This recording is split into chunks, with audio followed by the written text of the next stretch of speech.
think people treat mental illness and physical illness unfairly different in our country. I can't speak to other countries, but I'm sure it's bad, if not worse. With mental illness, if you were to compare it to diabetes, we don't treat diabetes after we wait until you have to have your legs amputated, right? We treat it early. We cover services for preventive care, glucose monitoring.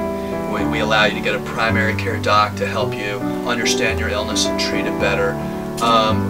But with mental illness, we wait until the equivalent of you having to lose your legs. In other words, it has to become an acute crisis. If people walked around throwing up all the time and never went to the doctor because they had a stomach ache, it's the same thing. I think a majority of mentally ill people walk around that way, unaware that they're mentally ill or afraid to pursue a diagnosis that might be stigmatized.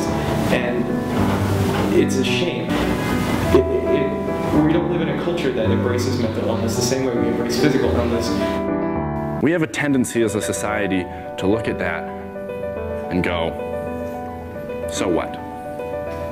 So what? We look at that and we go, that's your problem, that's their problem.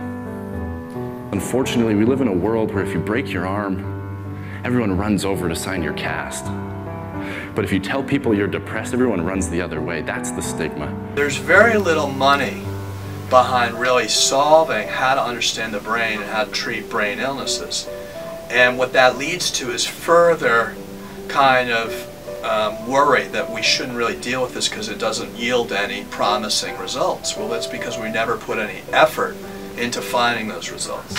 Something that's viewed as a weakness, and I don't think that's fair, and I don't think that's realistic for the future of our civilized society or whatever in this country. Like, we have to take it seriously. Media depicts mental illnesses in very creative ways, but very typical ways too.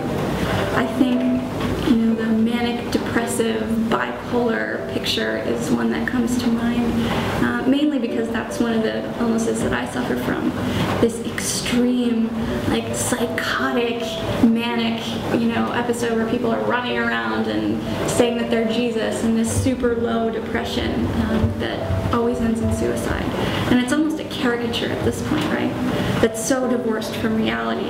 And what you rarely see depicted is the reality of mental illness. It does a great disservice to people who otherwise may pursue treatment or be interested in finding out why they share some traits with this character because they're afraid of what the long-term impact is of being associated with someone who's been depicted that way. So if you say, oh, I'm bipolar, they go, girl interrupted.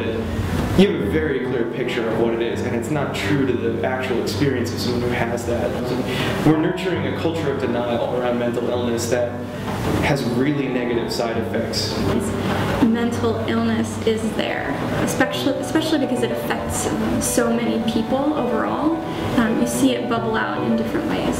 One area where I think we can bring everyone together is in the recognition that our returning veterans, our heroes, our men and women in uniform who have just fought in Iraq and Afghanistan, are returning with what are known as invisible wounds of war. The area where I think we need to start is what we call these injuries. Instead of calling them invisible, we got to call them as the signature wounds of war that they are. That we need to give Purple Hearts for these wounds.